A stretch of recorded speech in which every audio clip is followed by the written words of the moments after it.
جنات جو ہے نا، جنات یہ انسان سے زیادہ طاقتور ہوتے ہیں، لیکن مرعوب ہوتے ہیں یہ انسان سے. اس کی میں ایک مثال دوں. بیل زیادہ طاقتور ہے یا وسیم بھائی؟ بیل. لیکن قابو کس کے ہوتا ہے بیل؟ انسان کے. وجہ اس کی ہے کہ وہ مرعوب ہوتا ہے انسان سے. اس کو اللہ نے وہ دماغ نہیں دیا جو کس کو دیا ہے؟ انسان کو دیا ہے. بیل کو جس دن پتا چل گیا نا کہ میں زیادہ پاورفل ہوں، تو کھوٹے کی جگہ آپ بندھے ہوئے ہوگے، بیل نہیں بندھا ہوا ہوگا. لیکن اللہ نے ایک روب رکھا ہے جانوروں پہ بھی انسان کا.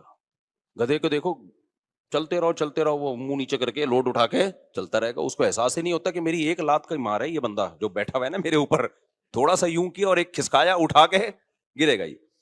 تو ایسے ہی خوب سمجھ لو، جنات انسانوں سے ڈرتے ہیں، نہ کہ انسان کو جنات سے ڈرنا چاہیے. جنات ڈرتے ہیں کس سے؟ انسان سے. لیکن ہوا یہ کہ قرآن سے یہ بات ثابت ہے. سورہ جن میں اللہ نے فرمایا وَأَنَّهُ كَانَ رِجَالٌ مِّنَ الْإِنسِ يَعُوذُونَ بِرِجَالٍ مِّنَ الْجِنِّ فَزَادُوهُمْ رَهَقًا.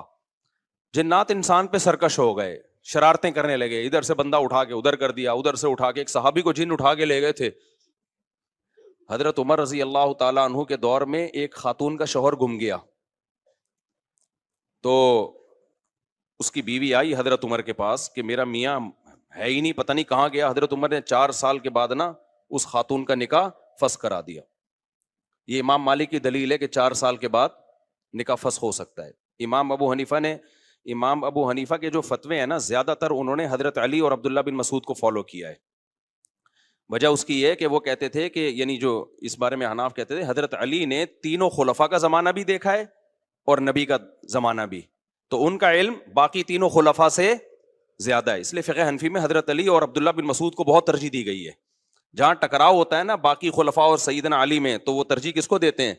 کیونکہ حضرت علی ان تمام محفلوں میں، ان فتووں میں تینوں خلفاء کے ساتھ ہوتے تھے، تو وہ سب کے دلائل بھی جانتے تھے، اور ان پہ پھر بعض چیزوں سے سیدنا عمر نے رجوع بھی کیا ہے حضرت علی کے کہنے پر. تو عمر کم تھی نا، علم حاصل کرنے کا موقع ان کو زیادہ ملا. تو اس لیے حضرت علی کا موقف جو میں نے خلا والے اس میں ریکارڈ کروایا کہ بھائی نہیں، جب تک ہمیں پتہ نہیں ہوگا مر گیا ہے کہاں گیا تو ہم کیسے نکاح ختم کر دیں. بہرحال حضرت عمر نے کا یہ قول تھا، تو مالکی فقہ میں ہے، تو فقہ حنفی نے بھی اس میں فقہ مالکیہ پہ فتویٰ دیا ہے.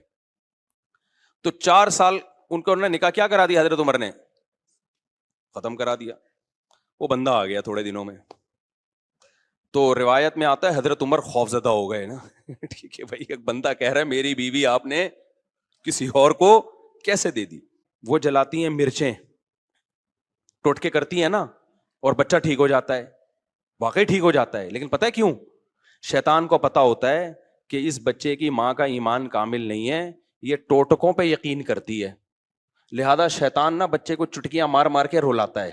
پھر ماں کہتی ہے میرے بچے کو لگی ہے نظر، اور نظر کا حل جو سنت نے بتایا ہے بھائی اعوذ بکلمات اللہ تامہ پڑھو، یہ جو دعائیں ہیں، وہ ماں کیا کرتی ہے، وہ مرچیں جلاتی ہیں کہ دھواں ہوگا تو نہیں ہوگا، دھواں نہیں ہوگا تو پتہ نہیں کیا ہوگا. بچہ وقتی ٹھیک ہو جاتا ہے، پھر اس سے زیادہ تھوڑے دن میں چیخیں مارتا ہے. پھر ماں پھر وہ ٹوٹکے کرتی ہے، کہتی ہے دیکھو مفتی طارق مسعود صاحب تو میرے اپنے گھر میں نہیں میری چل رہی. میں اس دن گھر میں گیا، میرے بچے کو میری مرچیں جل رہی ہیں. میں نے کہا میں ساری دنیا میں بیان کر رہا ہوں. گھر والوں نے کہا نہیں ٹھیک ہو جاتا ہے اس سے. میں نے کہا خراب ہی اسی سے ہو رہا ہے، چھوڑ دو، رونے دو، چیخنے دو. شیطان مایوس ہو کے اپنی فائلیں لپیٹ کے چلا جائے گا. جب شیطان دیکھتا ہے نا یار اس پہ تو کوئی اثر ہی نہیں ہو رہا، تو شیطان ایک ہی بچے پہ تھوڑی فوکس کرتا ہے، کہتا ہے یار کسی اور کو جا کے چٹکی مارو، ان کے ماں باپ پہ اثر نہیں ہو رہا. تو جو مزاروں پہ جا کے ٹھیک ہوتے ہیں، بیمار رہے چھوڑ دے مزاروں پہ جانا، تھوڑے دنوں میں خود بخود ٹھیک ہو. یہ ہوتا ہے. میں آپ کو ایک واقعہ سناتا ہوں، اس سے سمجھ میں آئے گا. ہم ایک گاؤں میں گئے، وہاں سارے بدعتی لوگ رہتے تھے نا، تو وہاں ایک قبر تھی کسی بزرگ کی. اچھا اس قبر کے قریب جا کے لیٹو، لوگ کہتے تھے یہ بزرگ لات مارتے ہیں، اور بندہ لڑکتا ہوا قبرستان کی دیوار سے جا کے لگتا ہے. واقعی ہوتا تھا ایسے. بزرگ تو لات نہیں مارتے تھے لیکن ہوتا تھا. ہم نے کہا چلو جا کے، ہم نے کہا ڈرامہ ہے کچھ بھی نہیں ہے. انہوں نے کہا نہیں ڈرامہ نہیں، سچی مچی میں ہو رہا ہے. اچھا ہم گئے، اتنا موٹا بندہ لیٹا، ایک دم لڑکتا ہوا قبرستان کی دیوار تک کرالنگ. واقعی لگ رہا تھا کوئی اس کو دھکا دے رہا ہے، خود نہیں جا رہا تھا وہ، جو لیٹ رہا ہے گھومتا ہوا قبرستان کی دیوار. تو انہوں نے ہمیں کہا دیکھا یہ ہوتے ہیں بزرگ. میں نے کہا یار یہ فٹ بال کے کوئی کھلاڑی رہے ہیں، یہ بزرگ ہیں، یہ کیا ہیں؟ مجھے پتا تھا اگر یہ بزرگ ہیں تو یہ کام نہیں کر رہے. بزرگوں کا کام ٹھڈے مارنا تھوڑی ہے یار، کر بھی نہیں سکتے. اگر یہ ان میں یہ طاقت ہوتی تو جب ان کو غسل دیا جا رہا تھا ایک چمیٹ لگاتے رکھے، ہوئے میں خود مگا ڈالوں گا اپنے اوپر، تم کیوں میرے جسم پہ ہاتھ لگا رہے ہو؟ تو اندر سے بیٹھ کے نا لاتے مار رہے ہیں. میرا مقصد کسی بزرگ کی توہین نہیں ہے، ہو سکتا ہے وہ بزرگ ہوں، لیکن اگر ہیں تو بھائی یہ کام بزرگ نہیں کر رہے. اب کیا تھا، اب باری آئی ہماری. اچھا میرے ساتھ ایک اور مولانا تھے، بہت چھوٹا قد تھا ان کا، دبلے پتلے، ان کا نام ہی ہم نے ملا مختصر رکھا ہوا تھا، یعنی میرے دوست تھے پرانے. لیکن اتنے دبلے طلبہ تو آپ کو پتہ ہے شرارتی ہوتے ہیں نا، تو ہم نے ان کا نام رکھا ہوا تھا مولانا مختصر. جیسے ایک مولانا تھے ہمارے مدرسے میں، عبد الباقی نام تھا ان کا، وہ بھی چھوٹے سے دبلے سے. ایک قاری صاحب کے ساتھ انہوں نے تجوید ٹھیک کرنا شروع کر دی. وہ قاریوں تو چکھواتے ہیں، آپ کو پتا ہے وہ قاری اتنا زور زور سے ہا بولو ہا عین اتنی چکھوا رہے ہیں. ہمارے ایک طالب علم نے کہا یار مولانا عبد الباقی تھوڑے سے باقی رہ گئے ہیں، ان کو مزید ختم نہ کرو. واقعی ایک تو ویسے ہی چھوٹے سے، تو انہوں نے کہا عبد الباقی مزید تھوڑے سے باقی رہ گئے یار، اتنا زور نہ لگواؤ. تو وہ اتنا پتلا سا طالب علم تھا، ان کا نام تھا مولانا ملا مختصر کہتے تھے ہم ان کو. اب کیا ہوا ہے کہ میں جا کے لیٹا تو کوئی لڑکی نہیں آ رہی. انہوں نے کہا ایسے کرو اپنی آنکھیں بند کر لو، یہ ہاتھ یوں رکھ لو. ہم نے ہاتھ یوں رکھا، پھر بھی نہیں ہو رہا کچھ. انہوں نے کہا سورہ فاتحہ پڑھو. میں نے سورہ فاتحہ پڑھی، پھر بھی نہیں ہو رہا. سورہ اخلاص، سورہ فلق، سورہ ناس سب کچھ پڑھ لیا. انہوں نے کہا اچھا ایک دفعہ خود تھوڑا سا موو کرو. اب جب ہم چلے گئے نا تو جنات کو پتا تھا یہاں ہماری دال انشاءاللہ گلے گی نہیں. تو جیسے ہی ہم گئے ہیں، ہمیں تو پتا تھا کوئی ٹھڈا مڈا نہیں ہے، بکواس ہے، یہ سب شیاطین کے تصورات ہیں. جنات نے اپنی فائلیں وائلیں لپیٹی، اپنے سارے ٹھڈے شاپر میں ڈالے اور فائلیں لپیٹ کے مارکیٹ سے شارٹ. تو جنات وہاں سے چلے گئے تھے. یہی وجہ ہے کہ وہ لوگ اب دوبارہ لیٹے ہیں تو ان کو کچھ نہیں ہو رہا، حالانکہ پہلے تو ان کو ہو رہا تھا. اور اسے بھی پتا چلا وہ ڈرامہ نہیں کر رہے تھے، ڈرامہ کر رہے ہوتے تو دوبارہ کر لیتے. وہ بھی حیران تھے اب ٹھڈا کیوں نہیں آ رہا بھائی. ہم نے کہا بھائی یہاں جنات تھے، شیاطین تھے جو تمہارا عقیدہ خراب کرنا چاہتے ہیں. تو اب وہ جنات مارکیٹ سے کیا ہو گئے ہیں، شارٹ. اب سمجھ میں آیا جنات کا فلسفہ. جو یہ ٹوٹکے کرتے ہیں، سل بٹے گھماتے ہیں نظر اتارنے کے لیے، مرچیں جلاتے ہیں، ساری ٹینشنیں انہی کے بچوں کے ساتھ ہوتی ہیں.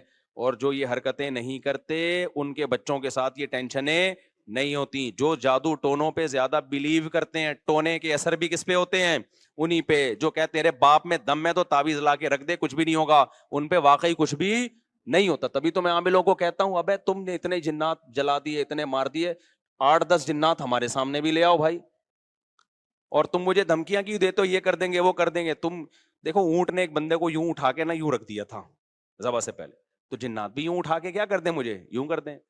تو ان کو پتا ہے کہ کچھ بھی نہیں ہوتا، جنات نے ان کو قابو کیا ہوا ہے، انہوں نے جنات کو قابو میں نہیں کیا ہوا. تو اس لیے مسنون دعاؤں کا بس اہتمام کیا کرو. سورہ فلق، سورہ ناس، نظر بس کی جو دعائیں نبی نے بتائی ہیں اتنا کافی ہے.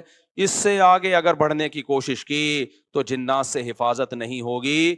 اور زندگی میں جو لوگ عامل کے پاس جاتے ہیں، چاہے دیوبندی عامل ہو، رائیونڈ کا مقیم ہو، بنوری ٹاؤن کا ہو، جامعہ الرشید کا ہو، دارالعلوم کرنگی کا ہو، جامعہ فاروقیہ کا ہو، جامعہ اشرفیہ کا ہو، یا بریلوی عالم ہو، شیعہ ہو، عامل عالم نہیں، شیعہ عامل ہو، بریلوی ہو، حاجی ہو، حرمین کے امام کا علاج کرا کے بھی آیا وہ، کبھی ان لوگوں کو لفٹ کرانے کی کوشش بولو مت کرو. یہ ایسی خاردار جھاڑیاں ہیں جو اس میں پھنسا وہ ہمیشہ کے لیے برباد. تو جو کچھ ہو رہا ہے نا، اگر جن آ بھی رہا ہے، بس یہ سورہ فلق، سورہ ناس، آیت الکرسی، اور کوئی حل نہیں ہے اس کا. سمجھتے ہو؟ نہیں علاج ہو رہا تو صبر کرو، صبر سے ہی بھاگے گا جن. کیونکہ جن جب دیکھتا ہے نا، دیکھو بچپن میں ہم کسی طالب علم کو چھیڑتے تھے نا، وہ چھڑتا تھا تو چھیڑتے تھے، نہیں چھڑتا تھا تو نہیں چھیڑتے.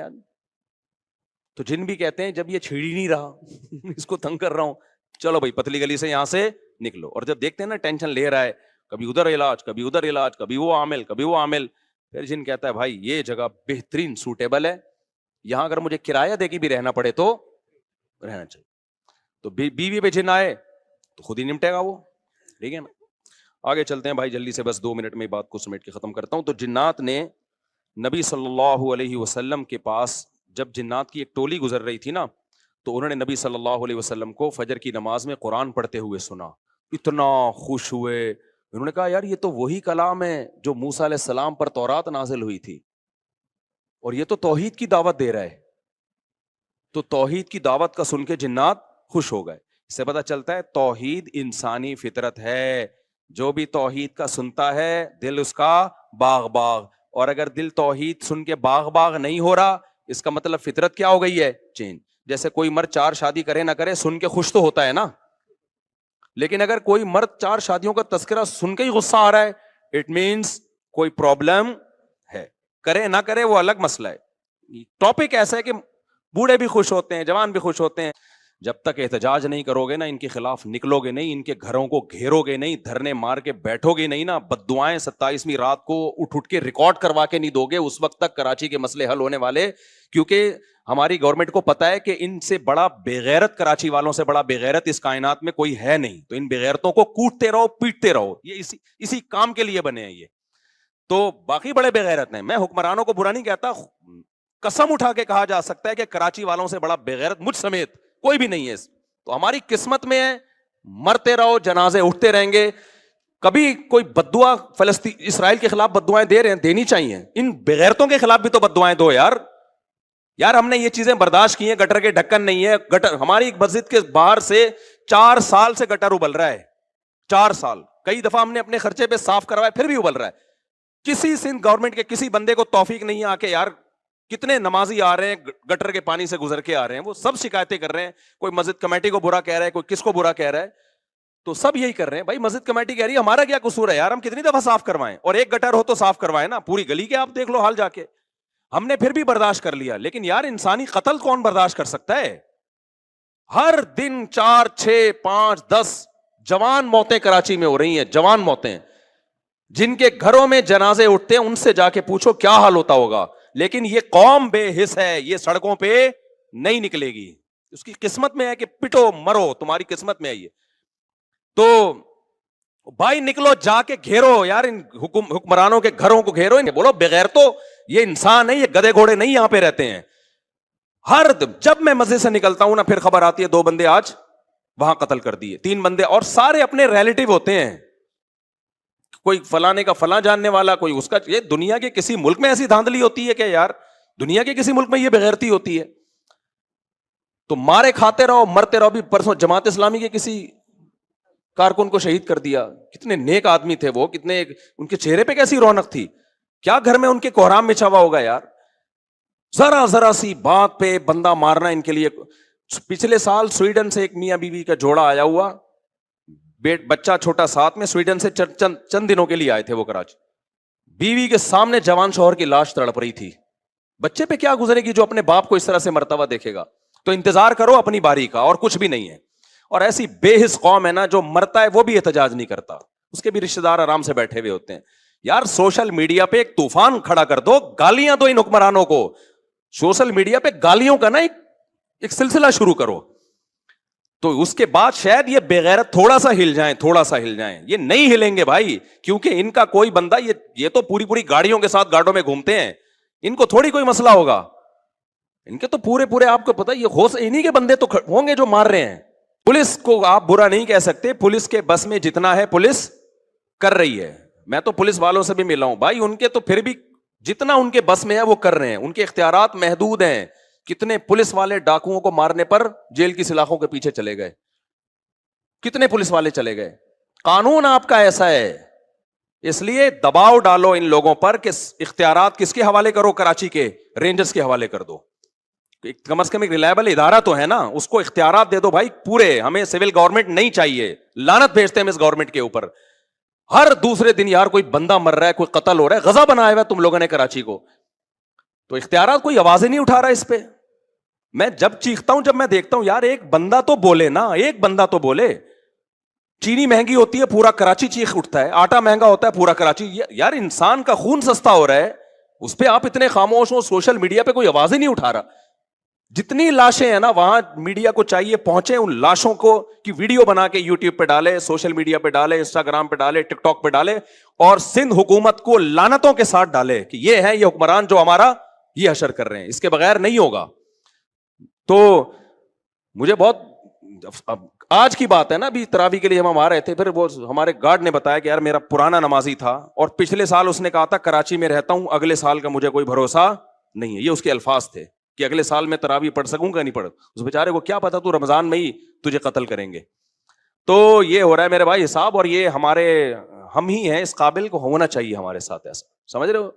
خدا نے آج تک اس قوم کی حالت نہیں بدلی, نہ ہو جس کو خیال آپ اپنی حالت کے بدلنے کا. تو کراچی والوں کے مقدر میں ذلت ہے کیونکہ ہم ہیں ذلیل, ٹھیک ہے نا, مجھ سمیت میں اپنے آپ کو بھی داخل کر رہا ہوں اس میں. ہم ذلیل قوم ہیں, ہماری قصور یہ ہے کہ ہم کراچی میں رہتے ہیں اور یہ ٹچے قسم کے حکمران ہم پر مسلط ہیں. یہ قتل ہوتے, یہ پنجاب میں ہوتا نا, خدا کی قسم اتنی نوبت نہیں آتی. پنجاب والے اتنے بغیرت نہیں ہیں, وہ اٹھ کھڑے ہوتے. اتنے قتل اگر وہاں ہو رہے ہوتے, کے پی کے میں ہوتا وہ خود کوٹتے ڈاکوؤں کو پکڑ کے, خود محلے کے لوگ جمع ہو جاتے, وہ خود یہ سب کچھ کرتے ہوتے, ایسی کی تیسی. یہ ہمارا مقدر ہے بھائی ذلت. تو گٹر کے ڈھکن نہیں ہے, ہم برداشت کر رہے ہیں. کچرا خانہ, کنڈی بھنگی خانہ بنا ہوا ہے کراچی, برداشت کر رہے ہیں. لیکن یار انسانوں کا بہتا ہوا خون ہم برداشت بولو نہیں کر سکتے. کل تمہارے گھر میں بھی ہو سکتا ہے. 2 سال پہلے ایک بوڑھا آدمی اسی مسجد میں, میرا نمازی, 4-6 بیٹیاں اس کی, ایک اکلوتا بیٹا جوان جو ابھی کمانے کے قابل ہوا تھا, 24 سے 25 سال عمر, میرڈ, اس کو ڈاکو نے گولی مار دی. وہ باپ بیچارہ ایسے ایسے کانپتا ہوا میرے پاس آتا نا, میں کیا صبر کی تلقین کو. کہہ رہا میرا ایک ہی گھر میں کمانے والا لڑکا تھا, ایک موبائل پہ ذرا سا کچھ پتہ نہیں کیا ہوگا, اس کو مار دیا انہوں نے. اور پھر کیا ہوا ہے اس کا, وہ پکڑے گئے ڈاکو نا. اب جو ڈاکوؤں کا پورا گینگ آیا, وہ تو کیس اتفاق سے چلا گیا عدالت میں, ورنہ ایسا ہوتا نہیں ہے. یہ تو کوئی بہت ہی خوش قسمت باپ ہے جس کا قاتل پکڑا گیا.